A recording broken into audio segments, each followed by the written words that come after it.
Selamat pagi trader. Seperti biasa saya akan membagi tips dimana cara-cara entry saya menggunakan BBM Ali ini.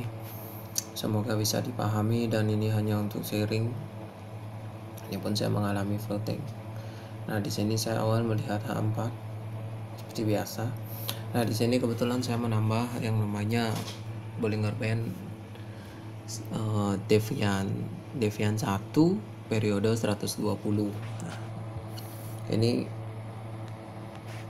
untuk melihat tren pada Bollinger Band di mingguan weekly. Berarti ini periode 120 selisihnya 1 pixel 4. Nah, itu settingannya untuk saya pribadi. Untuk apa itu? Nah, ini sebenarnya untuk melihat tren weekly.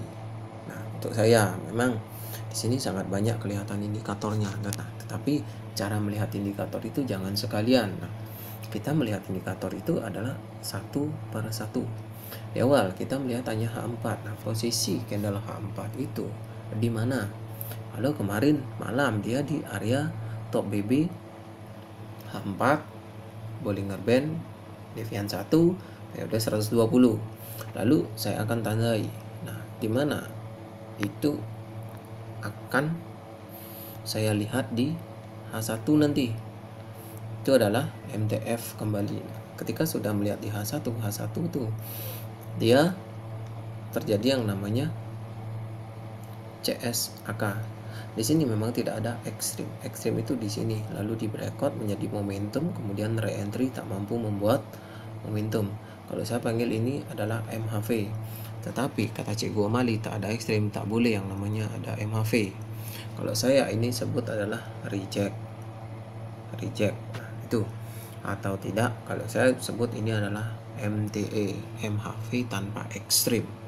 Nah, itu versi saya. Tapi kalau Cikgu Amali tak boleh, katanya bilang bahwa jika tidak ada ekstrim kita tak boleh sebut ini MSV. Nah, lalu saya melihat ada CSAK. Setelah CSAK saya akan menunggu re-entry. Itu sudah biasa, dan kebetulan di pagi hari saya telat entry dan saya akan memblok lagi di area re-entry itu. Nah, di bawah, di TF bawahnya saya akan lihat ada nggak kesempatan untuk entry ulang, istilahnya re-entry. Nah, di sini saya lihat ternyata ini adalah stop lubang nih, kemudian ada momentum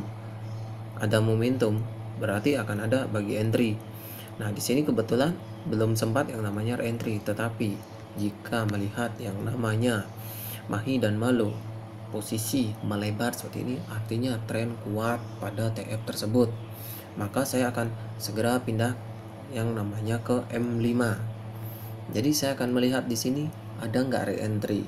Ketika di M15 begitu kuat dan melebar Mahi Malo, saya akan punya inisiatif untuk pindah ke M5.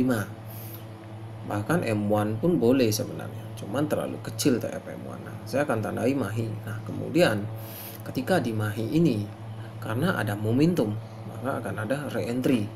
Tetapi di M15 kita nggak melihat. Nah, inilah gunanya MTF, bahkan sampai TF terkecil pun, untuk mendapatkan apa? Untuk mendapatkan re-entry ketika kita telat di TF besarnya. Nah, begitu. Kemudian di sini saya juga melihat yang namanya turun, kemudian lagi ke mid BB ini TF M5. Jadi TP-nya adalah 200 hingga 300, bahkan mungkin 150 poin.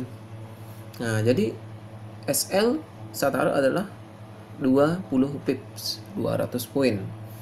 Nah, inilah cara saya membaca ketika kita telat dalam re-entry di TF besar. Segeralah pindah ke TF kecil jika memang masih ingin mengejar harga ya. Ini bagi-bagi trader yang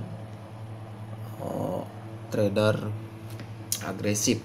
Tapi kalau mau menunggu, berarti kita akan menunggu yang namanya A1. Nah, ini terbentur yang namanya Bollinger Band periode 120.